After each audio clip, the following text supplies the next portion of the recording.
Bonjour mes futurs entrepreneurs et bienvenue sur la chaîne Pensons Business. Pour ceux qui me découvrent, moi c'est Vice Marcelin Bobda, alias Bobis Marco, le maestro de l'entrepreneuriat.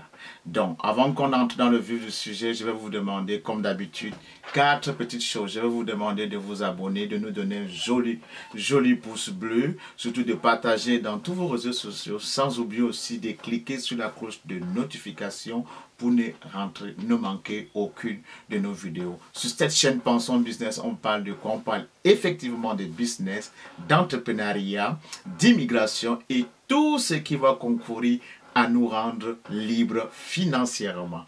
Comme dans mes précédentes vidéos, j'avais dit j'étais semi-libre financièrement et je suis en voie d'être totalement libre financièrement. Donc, si la liberté financière, si le business, si l'entrepreneuriat, si l'immigration sont des thématiques qui t'intéressent, reste scotché jusqu'à la fin de cette vidéo car le contenu est vraiment riche.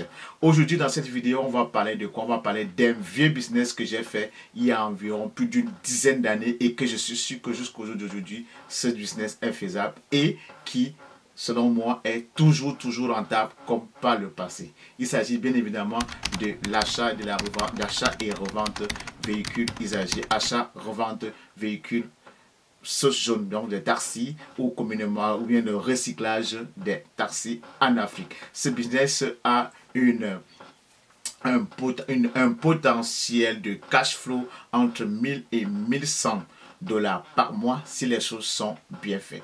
Donc, vous comprenez avec moi que vous n'avez pas d'autre choix que de rester jusqu'à la fin de la vidéo. Donc, on va se retrouver après le jingle. Stay tuned.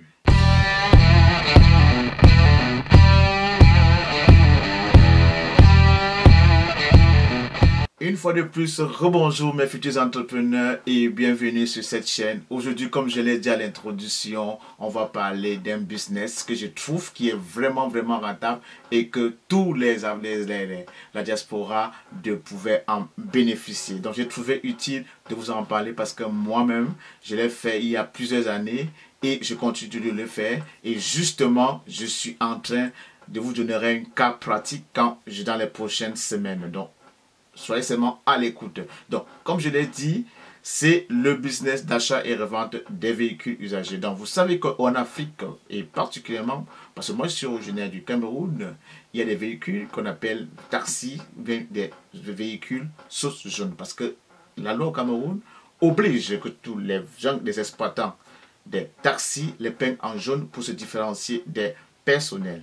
Donc, moi, j'avais découvert cette niche alors que j'étais encore salarié au Cameroun et que je cherchais un second revenu, que je cherchais comment arrondir mes fins du mois. Donc, qu'est-ce que moi je faisais? Moi, j'achetais ces véhicules usagés, ces véhicules jaunes entre les mains des particuliers et je m'occupais à les réévaluer, à les recycler et donner une plus-value, les revendre puis dégager un bon cash flow positif.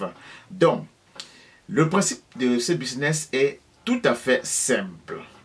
Il consiste à faire quoi? Il consiste d'abord à rechercher le produit, à rechercher la perle rare. Et pour moi, quand je le faisais, à l'époque, la perle rare était de Toyota Corolla. Plus précisément, il y avait 2 modèles qui m'intéressaient vraiment et que je savais que c'était les modèles qui étaient les plus recherchés, en l'occurrence 90, on les appelait 90 et 92. Mais il y avait une coupe que j'affectionnais particulièrement qui était la 90, qu'on appelait communément la coupe Feyman. Pourquoi? Parce que point de vue esthétique, elle était très belle. Point de vue mécanique, elle était très fiable. Point de vue carburant, elle était très économique. Donc c'était pour cette raison, c'est pour ces 3 principales raisons que le monde courait après ce véhicule, que ce véhicule était très populaire. Donc, ma stratégie pour faire ce business était tout à fait simple. Qu'est-ce que moi je faisais? Moi, je m'organisais. D'abord, dans un premier temps, je me donnais 1, 2, 3 jours pour la recherche de la perle rare. Et pour les rechercher, moi j'avais des stratégies. Je passais soit par mes techniciens qui étaient des mécaniciens ou bien des tauliers, par des références du bouche à oreille, ou alors, pendant mes balades, dès que je voyais un véhicule qui avait le modèle, qui avait les caractéristiques du véhicule que je recherchais. Je relevais tout simplement le numéro de téléphone, j'appelais pour fixer un rendez-vous et ça se passait super bien. Donc pendant le rendez-vous, l'heure du rendez-vous, bien le jour du rendez-vous, je ne me présentais jamais seul. Je me présentais toujours avec mes 2 experts, mes 2 techniciens. En l'occurrence, le garagiste ou le mécanicien, puis le tôlier ou le carrossier. Donc, le garagiste, pour lui, c'était point de vue mécanique, et le tôlier ou le carrossier, c'était point de vue carrosserie, comme son nom le dit. Donc, ces 2 experts devaient essayer de regarder les différents bobos qu'il y a au véhicule, estimer les réparations, et c'est en fonction de l'estimation que je devais négocier le véhicule. Donc, à la base, après toutes ces vérifications, après les négociations, je me retrouvais parfois en train d'acheter le véhicule à $700 pour un véhicule qui a été annoncé auparavant à $1000. Donc ça, c'est le prix d'achat. Le prix, pourtant, c'était $700. Donc maintenant, après avoir acquis le véhicule, il fallait donc passer au niveau comment expliquer, on appelait ça régulièrement en Cameroun, retaper le véhicule, le remettre quasiment neuf. Il fallait le faire à 3 niveaux. Niveau mécanique, carrossier et niveau esthétique. Pour le niveau mécanique, il fallait commencer parce qu'il fallait aller aussi par ordre de priorité pour ne pas être mal pris. Parce que ce business, moi je me tablais toujours gros max 1 mois à 35 jours pour que le véhicule du jour 1 jusqu'au jour 35 soit déjà parti afin que je puisse vraiment dégager mon cash flow qui était autour de 1000 et $1100 par mois. Parce que excéder 35 jours, à un moment donné, le véhicule, ne devenait plus rentable. Donc, comme je vous ai dit, le prix d'acquisition du véhicule était de $700. Pour la tôlerie, il fallait prévoir entre 2 à 3 semaines parce qu'il fallait faire le débocelage, faire ce qu'ils appellent le mastiquer, faire le sablage, la peinture. Donc, se donner un bon 2 à 3 semaines pour un coût qui s'élevait autour de $300. Les prix que je vous donne sont en dollars parce que je sais que la plupart des personnes qui écoutent et qui écouteront cette chaîne sont beaucoup plus de la diaspora. C'est pour cette raison que je donne les coûts en dollars. Et nous savons qu'en Afrique, surtout au Cameroun, la main-d'œuvre est tellement vraiment moins chère. C'est cette raison que je trouve que ce style de business est un business type qu'on peut faire au Cameroun et de façon générale en Afrique. Donc, si vous me suivez très bien, on a acheté le véhicule à $700, on a fait la carrosserie, la tôlerie à $300. Il nous reste la mécanique et l'esthétique. Pour la mécanique, c'était environ 2 à 3 jours pour un budget de $200 gros max. J'espère que vous me suivez. En même temps, vous pouvez faire des calculs avec moi. Et après avoir fini la tôlerie, la carrosserie, après avoir fini la carrosserie, la mécanique, il me restait la dernière chose, l'esthétique, pour donner quand même un nouveau look au véhicule.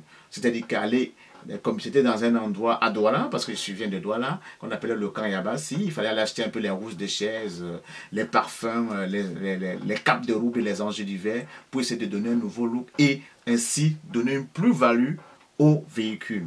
Donc, pour ce volet, moi, je tablais toujours entre $100.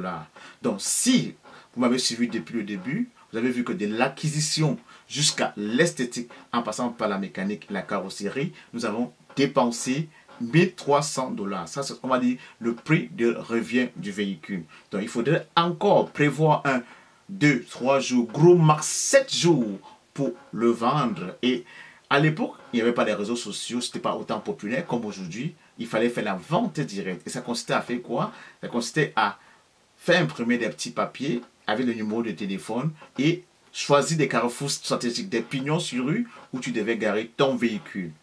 Le futur client qui est intéressé voit le véhicule, il t'appelle, il va prendre un rendez-vous avec toi pour visiter.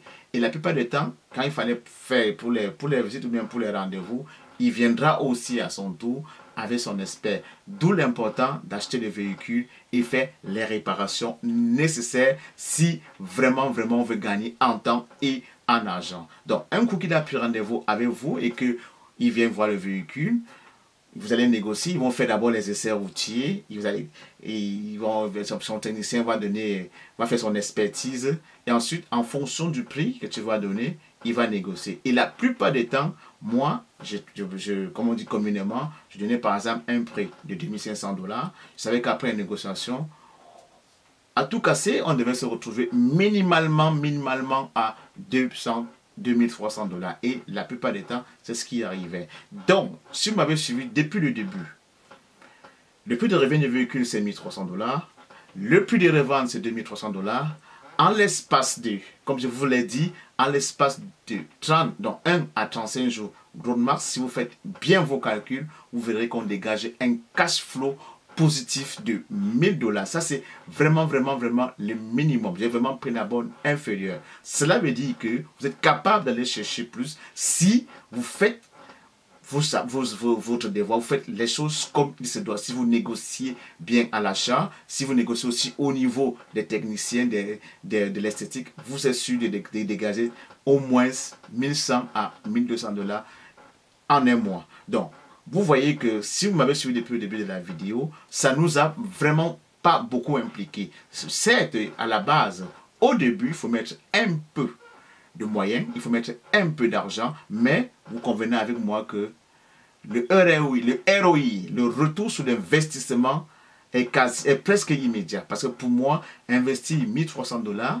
et qu'en un mois, on le rentabilise jusqu'à obtenir 1000 ou 1100 $ de cash flow positif, je pense pour moi, c'est seulement énorme. C'est seulement énorme.